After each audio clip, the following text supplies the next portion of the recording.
perempuan saat ini memerlukan yang dibutuhkannya itu equality, kesetaraan atau equality gitu ya kan. Nah ya, keadilan gitu. Mungkin dari Kak Gita dulu gimana Kak? Balik tadi ya, apakah yang kita butuhkan sekarang itu adalah kesetaraan gender atau malah equity atau keadilan gender ya. Kalau saya hemat saya sejalan tadi dengan argumen yang saya sampaikan, saya pikir yang kita butuhkan hari ini adalah keadilan gender begitu. Maksudnya keadilan gender di sini adalah contohnya nih, bagaimana produk-produk hukum yang dikeluarkan pemerintah itu bisa melindungi perempuan dan memberikan ruang aman bagi perempuan. Nah, ini yang dimaksud dengan keadilan gender begitu. Nah, karena kenapa kalau kita ulas lagi sebenarnya permasalahan kesetaraan gender ini bisa terjadi teman-teman karena ini komunitas yang berbicara tentang perempuan. Nah, perempuan ini jarang mau menghimpun diri. Nah, ini yang saya menjadi miris sekali ya hari ini begitu. Karena woman super woman, perempuan dukung perempuan ini sangat lemah sekali. Bahkan ya kalau kita bicara budaya patriarki, bahkan perempuan ini bisa menjadi penyumbang patriarki bagi perempuan lainnya. Nah, benar kata ini ya Maria begitu. Kalau nanti ada kader contohnya dari PMKRI yang terkena pelecehan seksual, nah kita yang dari OKP yang lain kita seolah apatis aja begitu. Nah, itu sebenarnya kan nggak boleh begitu. Nah, dengan salah satunya solusi yang bisa kita berikan itu adalah menjaga diri. Yang kedua ini memperkuat basis komunitas perempuan.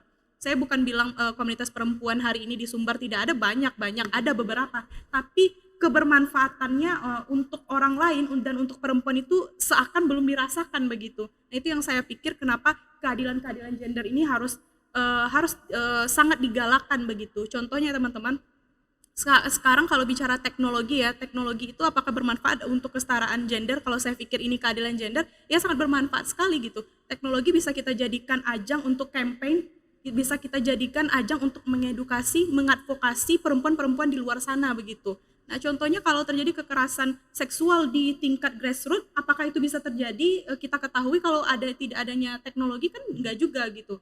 Tapi benar yang tadi dikatakan Maria tadi, penyalahgunaan media sosial yang terkadang ini menjadi sumber utama dari pelecehan seksual itu sendiri gitu. Pelecehan seksual kan nggak harus fisik ya gitu kan. Banyak pelecehan seksual contohnya seperti kekerasan berbasis gender online gitu. Saya juga pernah menjadi korban itu begitu. Contohnya diedit foto-foto yang tidak senonoh. Nah, ini kan menjadi apa ya? Kalau perempuan yang tidak berani speak up, padahal dia nih korban nih, tapi karena stereotip di masyarakat kita bahwa kalau contohnya orang yang terkena pelecehan seksual itu udah nggak suci dan segala macam. Nah, ini kan hal-hal buruk yang sering terjadi, stigma di masyarakat ini sangat mempengaruhi psikis kita perempuan. Nah, ini harus kita edukasi salah satunya dengan media sosial, dengan teknologi. Jadi campaign bersama kita hari ini adalah melalui media sosial gitu. Kalau ada kasus nih contohnya di 2011 nih, menumbangkan Husni Mubarak itu teman-teman, kita itu cuma pakai postingan Facebook begitu. Ini bisa merubah zamannya kediktatoran menjadi demokrasi. Ini kan efek yang sangat luar biasa ya. Nah, apalagi kalau sekarang kita ini, kalau saya pikir kita generasi Z semua nih. Kalau nggak ada teknologi, bicara teknologi pasti bicara kita begitu. Jadi kayak saya sepakat, kalau menurut saya yang kita butuhkan hari ini bukan lagi ini ya, kesetaraan gender. Kalau bicara kesetaraan gender mungkin di akar rumput, bukan kita mengultimatum bahwa kesetaraan gender udah selesai, enggak. Tapi lebih tepatnya adalah keadilan gender. Karena kenapa? Mengawal produk-produk hukum yang keluar memang menciptakan ruang aman bagi perempuan. Contohnya, bicara tentang yang dikatakan ya, kalau Ibu Vega ini punya pendapat yang sangat luar biasa sekali ya, karena contohnya gitu, kalau terjadi pelecehan seksual, efek jerahnya atau hukumannya mati gitu contohnya gitu. Karena pelecehan seksual ini seperti gunung es teman-teman, setiap hari setiap detik ini banyak sekali begitu. Contohnya mengawal, kita alhamdulillah ya ini apresiasi besar untuk kita perempuan. Contohnya bagaimana kita mengawal belasan tahun undang-undang ini ya, TPKS ini kan sebenarnya sangat apresiasi sekali bahwa TPKS ini menjadi sebagai pagar diri bagi kita, baik itu sebagai korban ataupun pelaku begitu. Tapi hari ini ada juga yang harus kita perjuangkan juga, contohnya RUU PPRT. Nah, ini kan menjadi suatu PR bersama bagi kita komunitas perempuan begitu. Bagaimana mengawal ini ke dalam legislasi nasional, dan ini menjadi produk hukum ya yang benar-benar menguntungkan bagi pekerja rumah tangga contohnya begitu. Di samping kalau kita bicara contohnya pekerja rumah tangga ada HAM begitu. Jadi tapi pekerja rumah tangga tidak diakui sebagai pekerjaan yang layak Nah ini yang stigma yang hari ini, padahal mereka bekerja loh. Nah ini yang harus kita lindungi, peran-peran komunitas hari ini. Nah ini yang saya maksud, harus mengawal produk-produk hukum yang dikeluarkan. Nah begitu, jangan sampai contohnya udah ada nih undang-undang TPKS, tapi aplikasinya di tataran akar rumput gimana? Benar-benar mengawal nggak? Nah, udah ada undang-undangnya tapi tidak teraplikasikan dan tidak menciptakan ruang aman bagi perempuan. Nah ini masalahnya, itu bentuk keadilan gender yang saya maksud. Contohnya teman-teman, saya sedikit bicara kekerasan berbasis gender online yang saya alami ini, saya udah urus kasusnya mulai dari Polres sampai ke Polda begitu. Nah tapi di Polda jawabnya apa?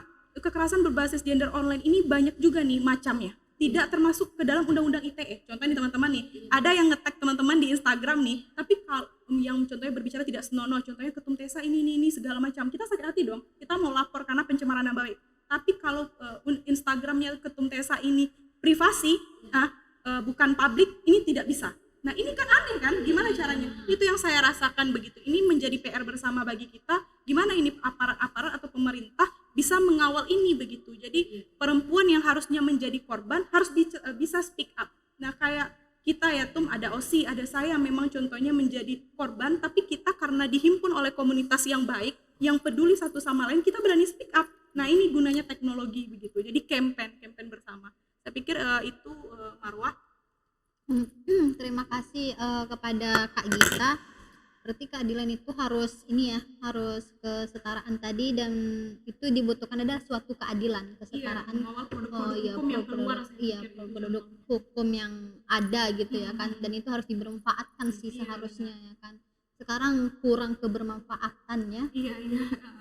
Nah kalau untuk Kak Tasya gimana nih? Kalau untuk apakah dibutuhkan itu perbedaan tadi, simpang siur tadi antara kesetaraan sama keadilan tadi, yang mana sih yang dibutuhkan? Kalau seperti yang tadi sudah dijelaskan oleh saya dan teman-teman tadi, sepertinya sudah tahu bahwasanya kita semua butuh keadilan. Nah mungkin hemat saya, kita sebagai perempuan itu butuh ruang untuk kita aman, baik itu tadi secara nyata maupun dari sosial media. Ternyata banyak nih kasus-kasus yang berseliweran kayak gitu. Nah harapannya nanti undang-undang atau keadilan apapun yang akan diciptakan, yang akan diberikan nanti betul-betul dirasakan oleh perempuan-perempuan, sehingga perempuan-perempuan merasa aman, dan dengan apapun yang terjadi perempuan walaupun dibilang akan ada trauma sampai mati, tapi tidak memberhentikan hidup dia sampai situ gitu. Harus berani speak up kayak gitu. Maksudnya dengan dia speak up pun dia tetap merasa aman kayak gitu. Nah hal itu juga yang kita harapkan dengan keadilan-keadilan yang ada, dan kembali lagi saya tekankan mindset kita juga. Mindset kita harus sama-sama kita perbaiki, dalam artian kita sesama perempuan juga harus saling mendukung, harus saling melindungi satu sama lain. Jangan pula kita saling menjatuhkan. Yang tadi sudah sampaikan, si perempuan dia udah ngelami ini, dianya tengoklah bajunya aja tuh buka-buka kayak gitu kan. Nah itu tuh yang harus kita rubah, dan mindset itu yang harus kita perbaiki. Harapannya mungkin nggak bisa sampai luar ya, sampai Indonesia, Sumatera Barat gitu. Nah dari ruang lingkup kita yang ada aja gitu. Nah dari kita nanti bisa ke teman kita, ada teman kita lagi ke teman kita. Nah semakin banyak lagi perempuan-perempuan yang lebih lagi berani speak up, percaya diri, dan merasa aku aman kayak gitu. Itu sih dari aku. Terima kasih Kak Tasya. Untuk menurut Kak Osi gimana nih? Mengenai dari kesetaraan dan keadilan tadi, dibutuhkan yang mana gitu ya kan, apakah kesetaraan kah atau keadilan? Sebenarnya saya tidak mau bicara banyak sih kalau mengenai ini, soalnya yang dikatakan oleh Tum Tesa dan Tum Gita tadi udah menangkup. Cuman ada satu perspektif yang berbeda dari saya, yaitu menurut saya kesetaraan dan keadilan itu harus sejalan. Yang mana yang dikatakan tadi bahwasanya kan kesetaraan wujudnya udah kelihatan. Cuman di salah satu kelihatan itu juga ada yang tertutupnya. Jadi itulah yang harus kita wujudkan lagi. Dan keadilan yang telah diuraikan oleh Tum-Tum tadi itu emang benar bahwasannya kita sebagai kaum perempuan ingin rumah untuk pulang, tempat pengaduan, tempat apa namanya tuh, ibarat ibu, tempat pulang mengadu dan nantinya akan ada solusinya. Nah, sebagaimana kalau kita berbicara dari sisi korban nanti ada tempat mengadu dan nantinya dia itu akan mendapatkan solusinya. Tidak hanya memendam sendiri, mencari tahu gimana akibat dampaknya, itu akan buat dia stres. Saya gimana? Ini apa yang akan terjadi? Saya nggak tahu mau ngapain lagi. Gitulah kata si korban, misalnya. Nah, kalau dari segi si pelaku, tanpa adanya korban untuk pulang tadi, tempat dia mengadu, korban dia akan berseliweran. Akan nanti dia akan cari mangsa baru. Atau dia pindah ke kota A ke kota B, di kota B dia juga akan berbuat itu. Kita nggak tahu kan? Kita bukannya mau maksudnya zouzon atau menjudge seseorang tuh yang telah berbuat buruk akan selalu berbuat buruk. Tapi kenyataan emang selama ini emang yang buruk itu akan tetap buruk. Dalam satu konteks ya, bukan dalam semua segi sesuatu. Jadi kalau emang itu kesetaraan dan keadilan sejalan lah. Dan dari pemerintah juga kalau nggak salah undang-undangnya tentang kesetaraan juga udah ada. Tolonglah jalankan. Dan untuk keadilan tadi bagi pihak pemerintah, bagi kita semua lah, marilah sama-sama jadikan rumah ternyaman untuk kita pulang gitu. Kita sebagai perempuan, kita kaum perempuan ini, kita pasti banyak di luar sana lihat teman-teman ada yang kerjanya ya jadi gimana-gimana. Tapi kita nggak tahu loh, dia bekerja itu dasarnya apa. Iya, seharusnya kita nggak boleh menjudge seorang tersebut, tapi harus tahu kenapa, mengapa mereka kerja itu. Kalau kita judge, ya udah kalau dia nggak mau kerja itu ya udah kasih uang. Mau? Kita juga nggak tahu kan, kita juga nggak punya materi untuk itu. Oleh karena itu marilah kita buat sebuah tempat, bisa dikatakan sebuah komunitas lah gitu. Tempat kita mengadu. Tempat nantinya kita sebagai perempuan, sekarang kita bicara ini. Nanti kalau kita nggak punya tempat, udah hilang lagi. Dua bulan kemudian baru ada lagi acara seperti ini. Bicara lagi kita perempuan. Ulang lagi dari awal, dari A lagi. Sekarang kita misalnya udah bicara dari A sampai D. Seharusnya kita melanjutkan E sampai Z, ulang lagi dari A. Dengan orang berbeda. Kalau kita bisa membuat satu komunitas, jadi itu tuh sekurang-kurangnya kalau kita nggak bisa melakukan tatap langsung, tapi ada media Zoom sekarang kan teknologi tadi, balik lagi ke teknologi tadi. Teknologi itu sangat diperlukan untuk kesetaraan dan keadilan. Nah, kalau dalam segi ekonominya, sedikit mengulas yang tadi ya moderator, dalam segi ekonominya untuk kesetaraan, bahwasanya kita bisa jualan online loh. E-commerce, kita bisa jualan di TikTok, kita bisa jualan di Facebook, di mana-mana. Nah, itu bisa mengurangkan mindset laki-laki tadi bahwasanya perempuan yang bekerja tidak bisa mengurus rumah. Dengan dia berjualan online, omsetnya dia dapat, ngurus anaknya bisa, ngurus suaminya juga bisa. Otomatis sudah sejalan. Itu sih menurut saya teknologi itu pada saat apalagi sekarang udah masuk zaman 5.0. Dari 4.0 ke 5.0, jadi dari samanya teknologi pindah lagi ke etika, otomatis teknologi dan etika itu harus sejalan. Itu sih kalau menurut saya, teknologi itu sangatlah diperlukan pada saat sekarang ini. Oleh karena itu kita tidak boleh selalu berpatokan pada zaman dahulu. Kita ada pada zaman sekarang, dan oleh karena itu marilah sama-sama. Kita di 2023 loh, gimana seharusnya kita di 2024 nanti. Kita berpikiran maju, jangan berpikiran mundur.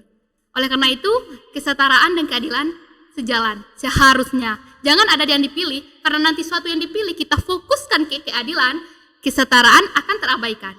Jika kita fokus ke kesetaraan, maka keadilan juga akan terabaikan. Mungkin tidak semua, tapi pasti dan percayalah, pasti akan ada salah satu yang akan terabaikan nantinya.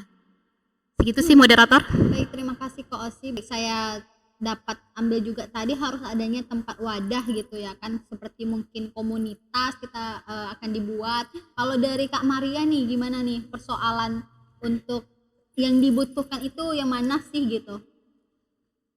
Kalau dapat disimpulkan dari rekan-rekan ya yang tadi ada yang berbeda pendapat, saya lebih memilih kesetaraan sama keadilan itu berjalan sama. Saya lebih memilih yang keadilan sendiri, yang kesetaraan sendiri. Ya kalau dapat saya simpulkan seperti yang dikatakan Bu Osi, memang harus sejalan ya. Iya. Ya harus sejalan ya kesetaraan dan keadilannya. Mm-mm.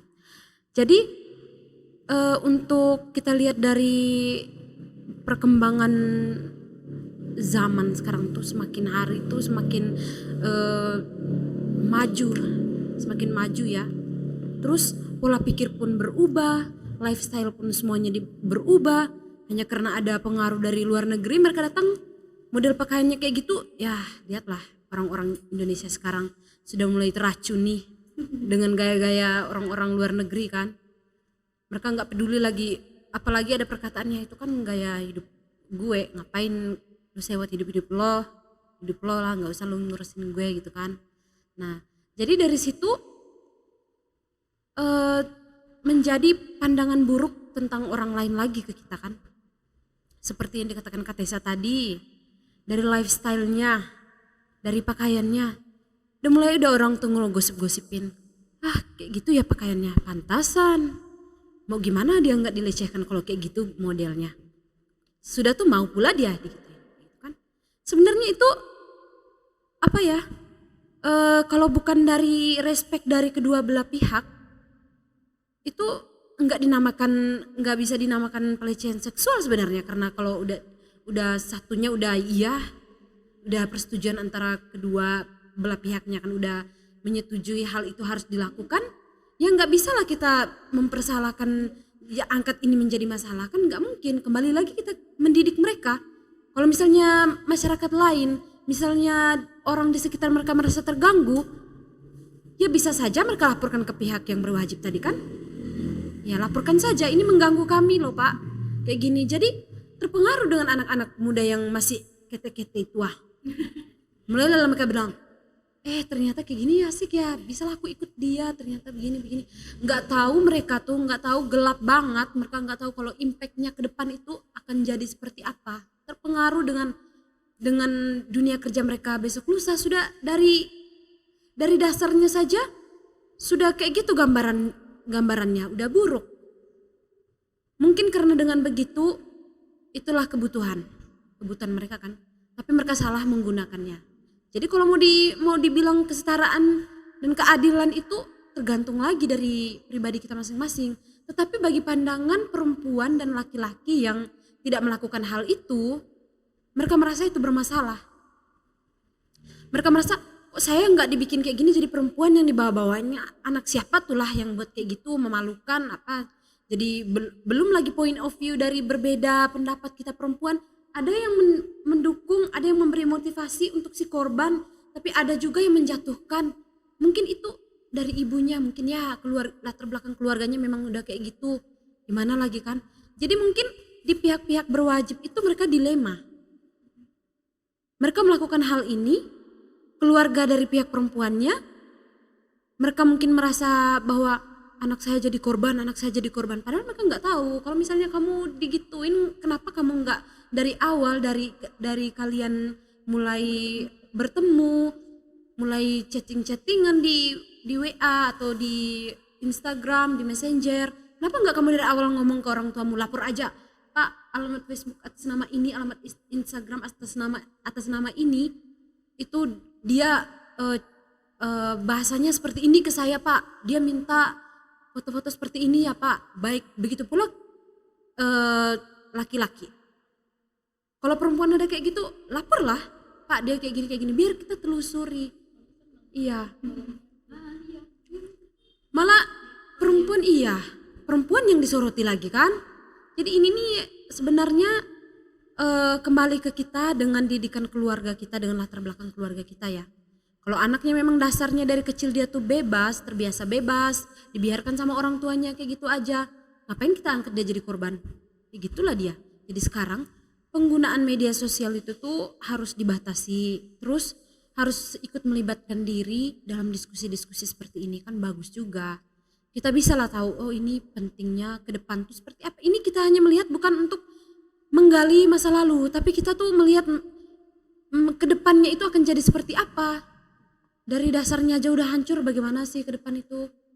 Kan jadi sebenarnya keadilan dan kesetaraan ini memang harus berjalan sama ya. Ya, itu saja dari saya. Nah, kalau untuk Kak Vega sendiri gimana nih? Lebih dibutuhkannya apa gitu? Apakah sejalankah atau memang keadilan atau memang kesetaraan gitu? Mungkin kalau dari saya pribadi ya, mungkin tergantung legonya kita lagi gitu. Bagaimana kita menyikapinya gitu. Jadi kalau misalnya apa sih yang dibutuhkan oleh seorang perempuan saat ini gitu, keadilan atau kesetaraan gitu kan. Kalau menurut saya sih mungkin kalau kita bisa menciptakan kesetaraan, berarti kita bisa menciptakan keadilan gitu. Jadi tergantung pembawaan kita gitu, bagaimana kita sehingga bisa mencapai dua hal tersebut gitu kan. Kalau yang dibutuhkan ya kita sama-sama membutuhkan gitu. Apa yang nggak dibutuhkan, contoh seperti kesetaraan. Namun di balik kesetaraan kita membutuhkan keadilan gitu. Jadi ya dua poin penting ini ada yang sangat dibutuhkan oleh perempuan saat ini gitu kan. Dan bagaimana ya kembali ke media tadi gitu kan, banyak oknum-oknum yang menggunakan teknologi ini sebagai hal-hal yang negatif gitu. Namun kita selaku berbicara selaku perempuan ya gitu, kita juga bisa menggunakan teknologi dengan menyuarakan suara-suara perempuan gitu, hak-hak perempuan gitu.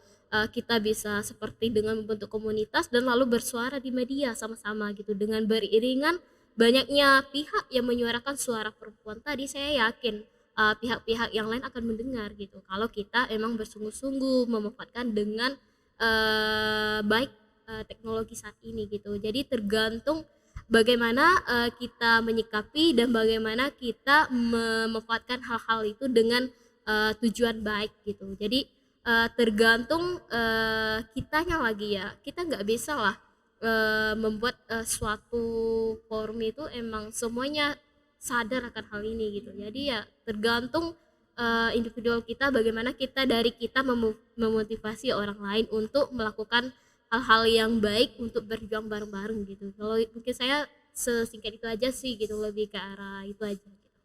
Terima kasih Kak Vega. Nah, dapat saya ambil ya bahwasannya lebih menyeimbangkan, karena kalau kita bercerita tentang kesetaraan maka keadilan juga dapat di sana. Kalau kita bercerita kita keadilan maka kesetaraan juga dapat di sana.